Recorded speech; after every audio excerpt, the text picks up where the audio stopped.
Harder than it looks. 3 minutes skipping, 3 minutes hitting the ball against the wall, 3 minutes of juggling. Just for hand-eye coordination.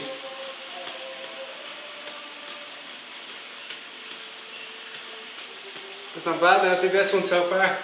No pressure. I did change the balls, I had smaller ones, these are bigger. Thanks to Jeff Neufer, get me back into this. It's something that you just lose real quick. Like the one against the wall there, fuck me. Like just catching the ball, because I haven't caught a ball in years. It just wasn't working. You go reach out and it's not there, so you can learn those synapses again. Get the brain working. It's not all work, but it is all work. Walking backwards. Yes. Don't do it with oranges. Right, I see a lot of you after buying bikes. Brilliant. Delighted. You get out, you ride a bike, it's good for the head, good for the body. Because after a while with the running you've got all that impact, so bike you can get out for a couple of hours, it's fun. You've all bought your helmets in case you might fall off, and then if you fall off in case you might hit your head, which probably is never going to happen, but anyway it's good to wear a helmet.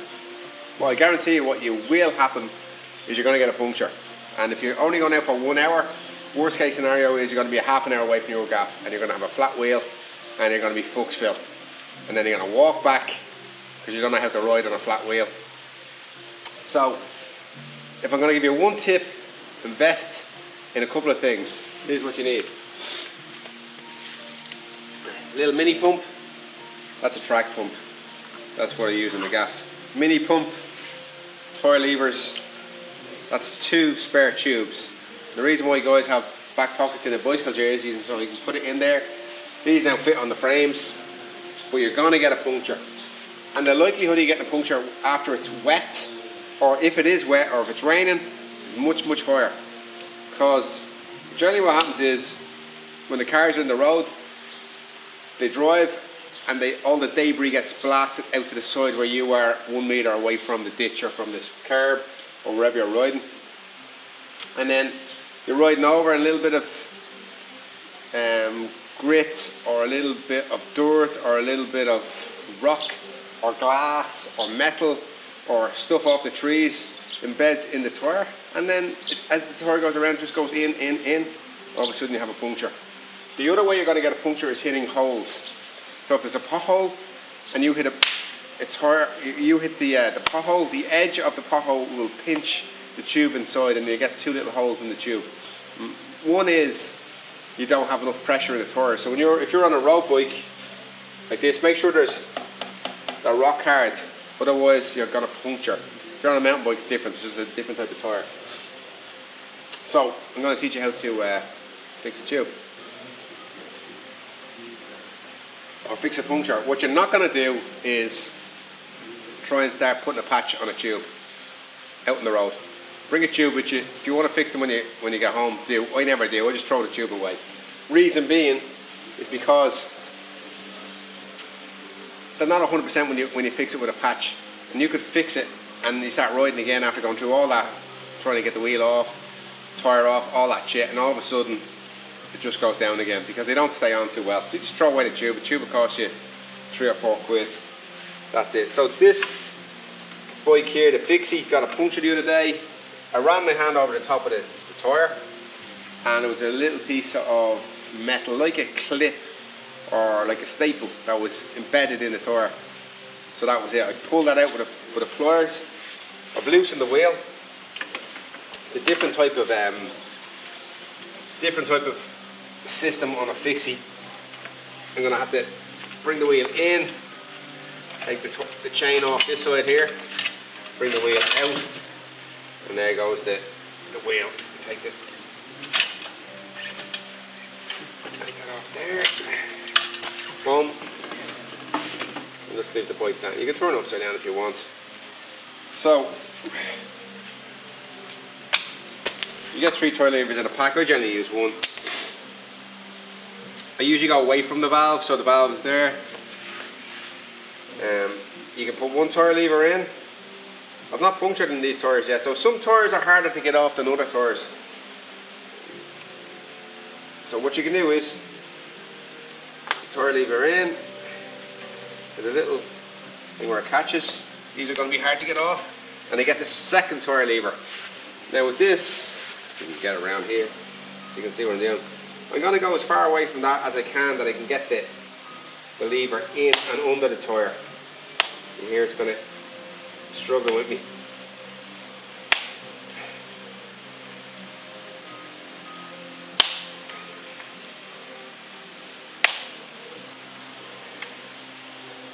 Ease off on that. And I can't seem to get a lever in, so it's a fairly tight fit tyre.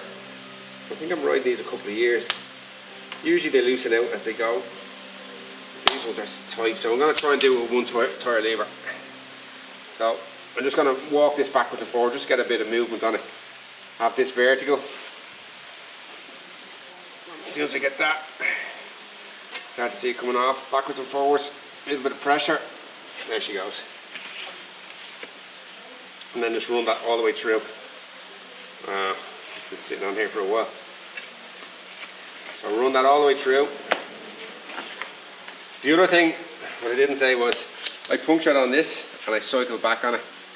I didn't have a spare. The thing about the Fixie is it doesn't have a quick release, so I didn't have spanners with me. But you can ride on a flat wheel. You're not going to wreck the tyre. The most I've ridden was, I got 2 punctures one day, front and back at the same time, hit a hole, and the 2 of them blew out. And I had to ride for 30 kilometres. It wasn't walking, that's for sure. So the tube comes out. And because I rode on this, the tube is all kind of mangled. So definitely wouldn't be fixing this one. Throw that away. Now, you get your fingers and you're going to run on the inside of your tyre.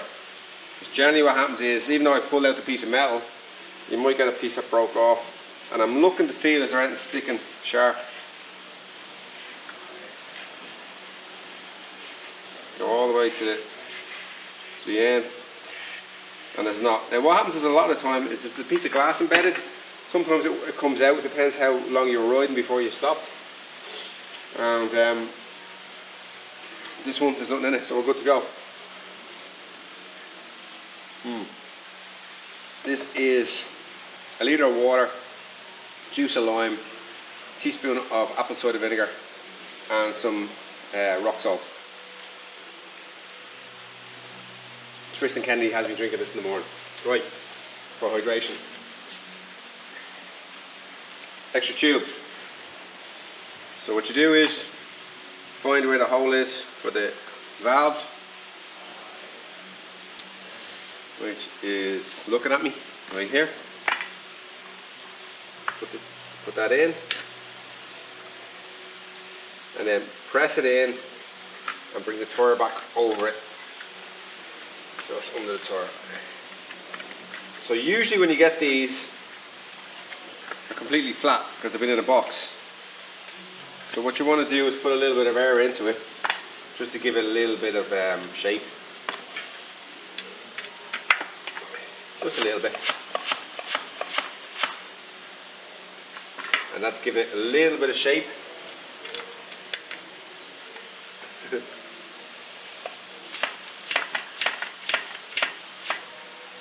Yeah.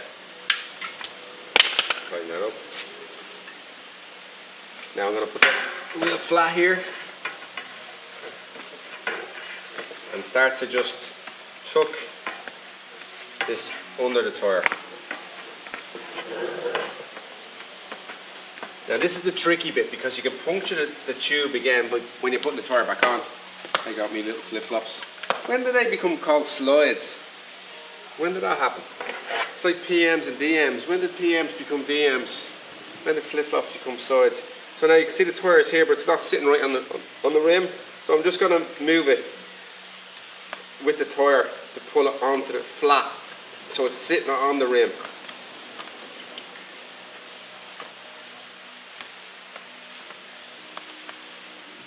So now it's sitting on the rim. You can see that. She's sitting on the rim, and now I need to tuck this back in.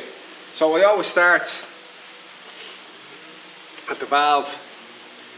So make sure my valve is, so I still have a little bit of air in that. I'm going to push that valve up and then bring the tyre across and let that bed or the bead sit into the rim.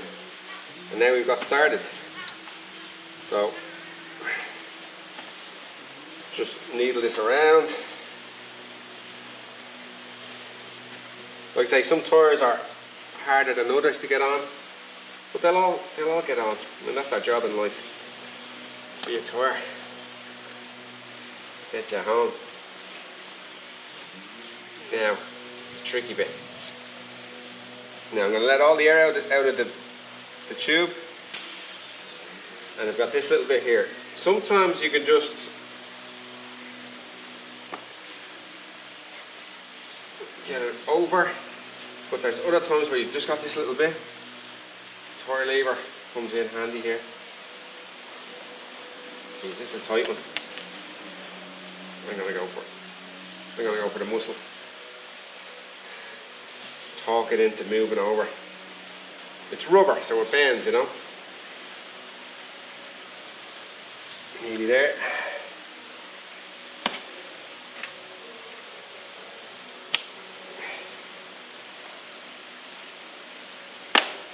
Nearly there.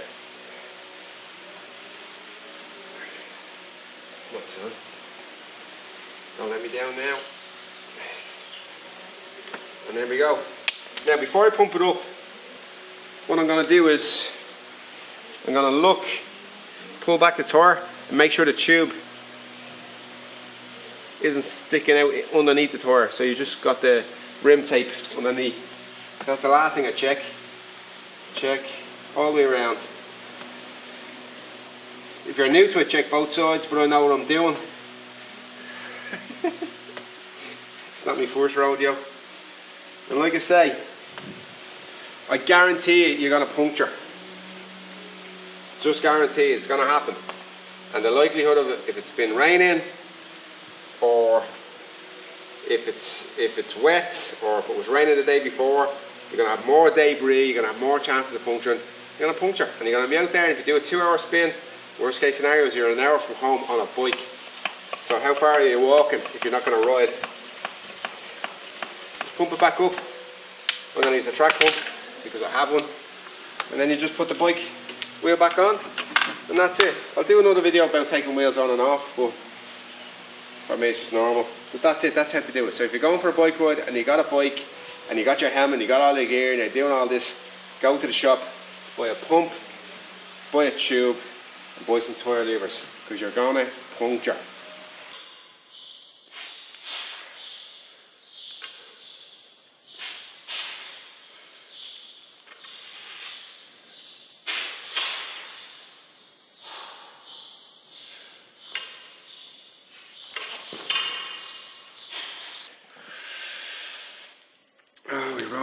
Phone's on silent. I'm not. Back on the Fujifilm camera today. And I'm back on Carl Super 1560. 1516. It's a little lager. Got me big light source here with a grin on it. All that. Good day today. It's a good day every day. You're alive. Imagine how much of a chance that you're actually alive is. The odds of it. So I did my morning routine and videoed that. I did the sword, did the cuts. So 200 cuts, then I used the sword. And then at the end, I started to get used to skipping again because I hadn't done it for ages. I couldn't do 2 minutes. My fucking calves would hurt me. So now I'm doing 3-minute rounds. Most of those I didn't trip up at all. And then after the 3-minute round, I hit the ball up against the wall for 3 minutes. Well, it doesn't stay up that long. And then I juggle. 2 things I noticed. With punching the ball up, trying to catch it, I noticed a couple of days ago, I was very slow to, the response from the hand was super slow, like I haven't caught a ball in donkey's years. So why would it still be there? So when I threw the ball up, hit it, go to catch it, it'd fall through my fingers or I'd miss it or overjudge it. But today, the reaction time gets better. It's funny how all those kind of things start working again. Same with the juggling, I was able to walk up and down with the juggling. That's all down to Ido. Like Ido Portal will do that. He'll do 5 sets of dips on the rings and then he'll do something like that, or balance on a beam, or then back to the rings, then back to that, and it's really good. It's really, really good. I enjoyed it. I went into town there earlier. I was gonna shoot some footage of nobody being around, and there was no one around, but then it started to rain, so I felt like your man, the chief in, what was the name of the film? A Man Called Horse, and he goes out to die, and he's lying down, it's a good day to die. And he brings the grandson up to show him where he's going to die, and lies in his deathbed. And he's waiting for death, and all he gets is rain. It starts landing on his face, he's blinking his eyes. And then he realised, today is not the day. Today wasn't the day. It just started raining, so I couldn't video anything. Got a couple of little arty bits and pieces, but that was it. I was going to talk about a few stories actually today that came up, and I thought that one I haven't told is about the first ever film I made. And it was back in 2007. I always had a camera. I always had a video camera. I remember going on holidays when I was 19, and I always had a camera, like a camcorder. I'd just shoot stuff, but never do anything. But I just had it, you know what I mean? Like with a photography camera, you come back, you get your film out, and you drop across to O'Brien's across the road, and the girls will look through your holiday snaps. Then you get them open. But with the video camera, I never did anything with it. And there used to be these little mini DV tapes, digital. It wasn't digital, it was a fucking tape. I have buckets of them at home. But for some reason, I decided to make a film in 2007. And what it was at the time I was working on a building site during the day, and then at the weekends I would work doing security in nightclubs in Dublin. And one of the clubs that I used to work in at that stage would have been Temple Bar Music Centre, so it's the Button Factory now. That was my regular gig. But every now and then I'd fill in with Max and Dave that used to work up in a club next to Re-Raw. What was it fucking called again? Odessa. It was a private members club, basically a Georgian house with about 6 floors.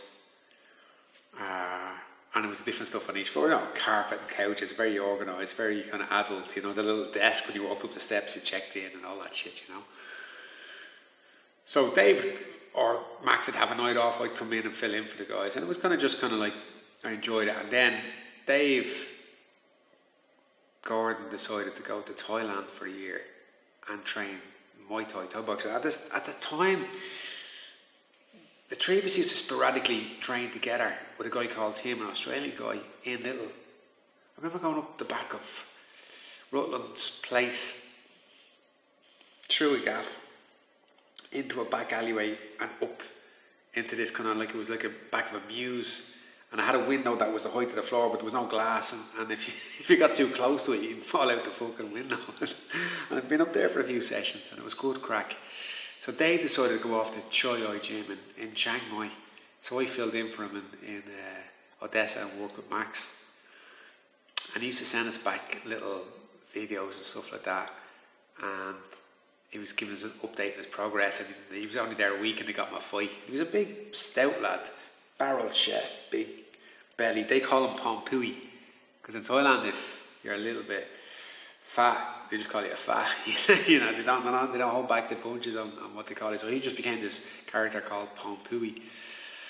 So I decided, and Max as well, decided to go to Thailand to train. And I went first. Now at the time I was doing MMA and I'd had 3 episodes of losing my sight. I'd gone blind like 3 times. And I was getting these episodes where after the sparring, Thursday class, striking class was basically 2 lines, 10 rounds of sparring. First 2 rounds hands, next 2 rounds hands and feet, and then the last 6 rounds anything goes. And it was just basically you got into a line and face another line, 5-minute clock, and then you went back to the line and then moved up one. And it was just all weights, all sizes. And at the end of it, I'd have like such a fucking headache. And then I noticed I was getting all these flashes in my eyes. When I close my eyes and open my eyes, I just get this like streak across the eye. And then I was getting spots in my vision. I noticed that when I was painting the white ceilings, it was like looking through fucking cobwebs. You wouldn't notice it otherwise. So I went and got the eyes checked and went to see this kind of mister. You know, in Ireland, a professor was a mister, not a doctor. Went to see this guy, and he told me that the retina in the eye, or the inside your eye, is a clear gel, and it had shrunk from impact. That was what he said. Obviously, that's what I told him what I was doing. And every time I moved the eye, it would pull on the retina and give this flash of light, so you'd see it more at night. And he told me, like, if I did a headstand or if I got punched in the head, it would pull the retina off and I'd lose my vision. And it was a kind of like 60 to 70% chance that they'd be able to reconnect it back again. So it was kind of like the second time in my life where I'd been told by a doctor that I couldn't do what I wanted to do. I wanted to train MMA, I wanted to fight MMA. But now I was telling, like, if you continue doing what you're doing, you're going to go blind. And it was both eyes. And he said I had the degeneration in the eye of a 70-year-old. So I was obviously pissed off with that. And then when Dave went to Thailand, I just thought, fuck, I'll just go to Thailand and just do low kicks. I'll just learn how to kick. That's what I'll do. And I found out there was a guy called Pedro Lot. And he was from Brazil top team. He was a brown belt at the time. And he was doing jiu-jitsu in Chiang Mai, in the Choi Oi Gym. And he was doing the morning session. I thought, brilliant. I'll do jiu-jitsu in the morning, I'll bring a gi, and then I'll do Muay Thai in the evening. So I went over, and I decided to make a movie about myself, leaving the building site in Clonee, getting on a plane, going over to Thailand. And at the time it was tricky enough to know what was what there. You know, there was very little information on it. There was Tiger Gym had just started. Now it's kind of like a big industry, but that was kind of the ones in the islands. In Chiang Mai, there was 2 gyms. There was Choi Oi and there was Lana. And I saw this guy had this website called My Thailand, and you'd rate the gyms you were in. So you'd read what people said, like the Farang was the kind of Westerners. Was it more Farang or it was more Thai or stuff like that, you know? And Choi Oi had got some good reports. And then this guy that had this website had this movie called Alana Trilogy, where he'd shot about being there 3 times and what it was like. And it was kind of full of Westerners and stuff. So, and it was a big place as well. And I liked I liked the look of Choi, and the fact that Dave was there was easy. So I flew over, got there to make the movie about myself. And Dave was so charismatic that I just decided to make a film about Dave. But it wasn't really about Dave, because Max came and Pedro was there, Pedro Law. And it was just about 4 friends having the crack, you know. And I used a lot of the soundtrack of music that I listened to then. I still listen to now, like Massive Attack and Orbital and things like that. And I put it together, and it took me about, fucking hell, I don't think I shot that much, to be fair, but it took me months to put it together, because the editing suite was very basic, and I was editing on a very slow computer at the time, and these cassettes that you had to convert and plug into the fucking convert it to digital. It took me, and I think it took about a week to render it, and it's up on it's up on Vimeo. I put it up. I'll have to find the original files again and redo it, but it's up on Vimeo, and it's called 1 Year on the Ropes, and it's about Dave going to Thailand for a year, and I think it's great.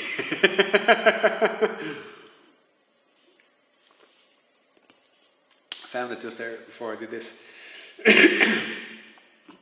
it starts off with, I was like, I always wanted like a mad opening sequence just to kind of get the viewer in, you know. And the opening sequence starts off with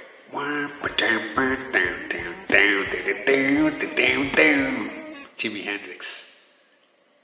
And then the boys are just rolling into town on the fucking mopeds on the 125. And then it kicks off with it. And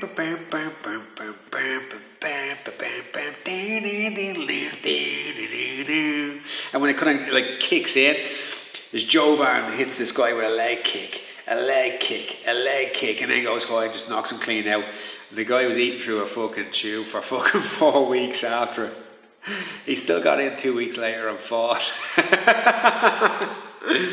And in the opening sequence as well, I put in the guy that I fought, because he was kind of like, all his back was tattooed, he had blonde hair, he had kind of piercing, and he was like mad. He was just a mad cunt. He'd just go for it, not like Thai at all, just like swinging arms all over the top. Fuck yeah, he'd be a nice fight for me, because he's a bit of a master as well. Well, how I ended up fighting was, obviously I was told I was going to go blind.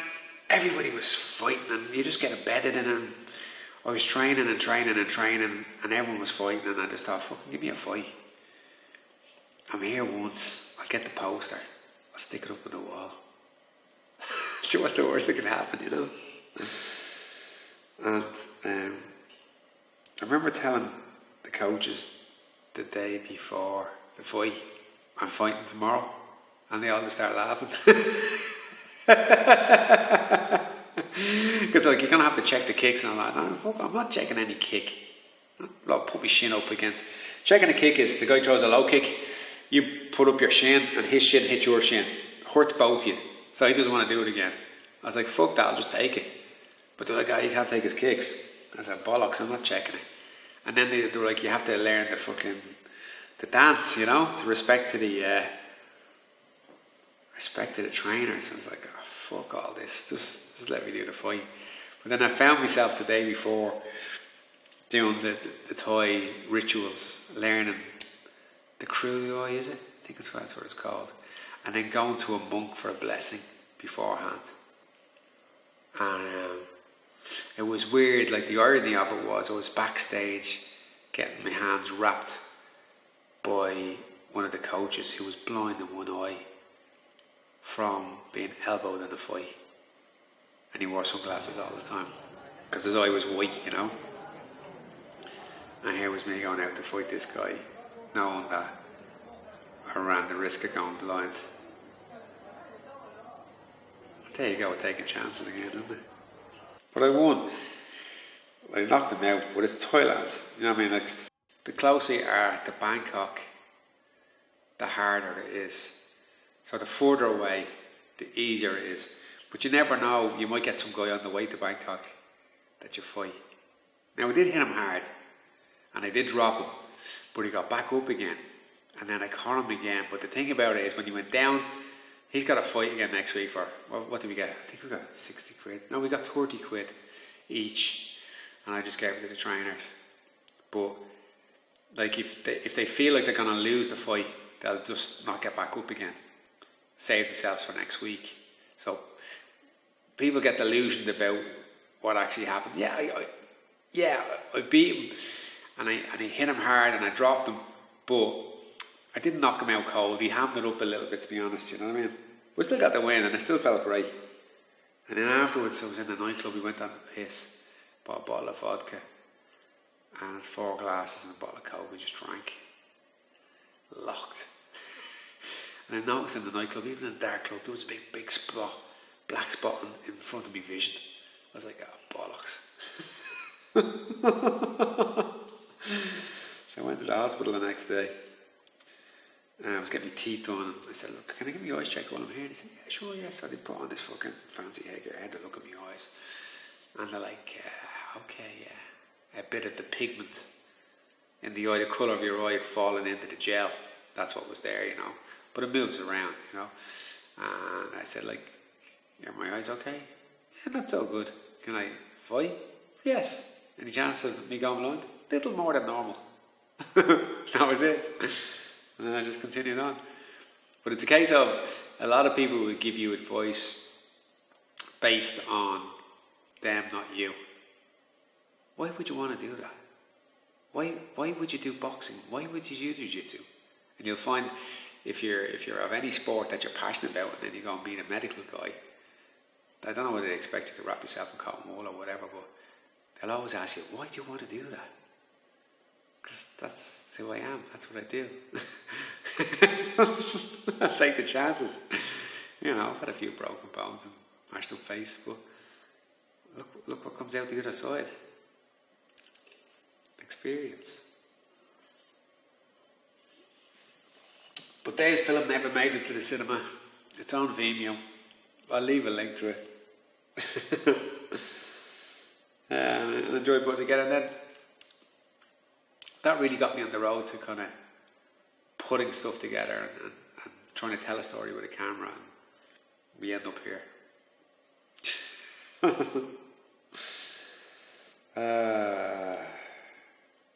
Shout out to Aiden in New York, son.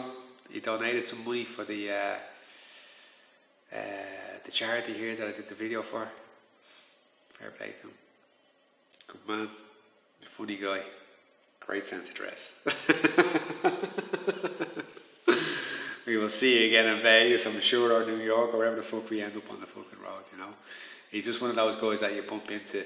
There's a few of them now with me, when you're on the road with Connor, that you just bump into and you just know them by name now, and it's good, you know. It's good. It feels like you've made friends along the way with a common interest, you know. That's it. That's me story about my movie. I suppose it really was about me and not about Dave, wasn't it? Yeah. Or I bumped into him back in. There was a Thai fight on. The Fit Guru guys, Noel brought me up to this fight night that was on up in Tala basketball, and Dave was there, and Tim was there. Tim, who was the manager of the gym in Chiang Mai. Just by chance, he's living in Phuket now, and he has a gym there, and he was over with some fighter, and he was there cornering another guy, and he cornered me in my fight. They just said if you listen to him, you'll win, you know. And that was it. So that's it. So I've no more news, no more gossip.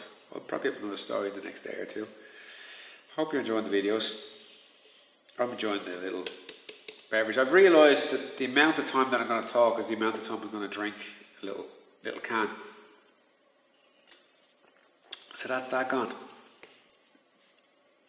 The other thing I noticed as well is, you know the way I say Hare Krishna, Namaste, we are all one. You know I'm not really a Hare Krishna, right? Because I get a lot of messages from people from India. Getting a lot of pieces. I got a message, another one today, about Jesus, and stuff like that. And I'm more into. I'm not into dogmatic beliefs. I'm into unconditional love, and I'm into this time where you've had this time to think and stop and slow down. I'm into connecting with nature more again, like connecting with the sea, connecting with the moon and the stars, and that, you know. And we're all Jesus at the end of the day, aren't we? All of us. So I'm not into religion or dogma, but I'm into the good points of it, like the frequency. Like Yahya was singing on his Instagram the other day, the Quran, fucking beautiful, absolutely beautiful. But then I hear Ram Dass singing the other day, absolutely beautiful.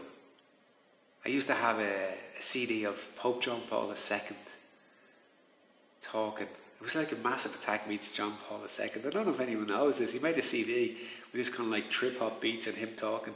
It's fucking beautiful. But it's just it's down to frequency again. It's that there's a frequency that makes you feel bliss. There's a frequency that makes you feel love, and I think that's what they all have in common. And I know it's caused a lot of problems with people, religion, and my Jesus is better than your Jesus, and so on and so forth. But like at the end of the day, we are all one, and it doesn't really matter what you believe in.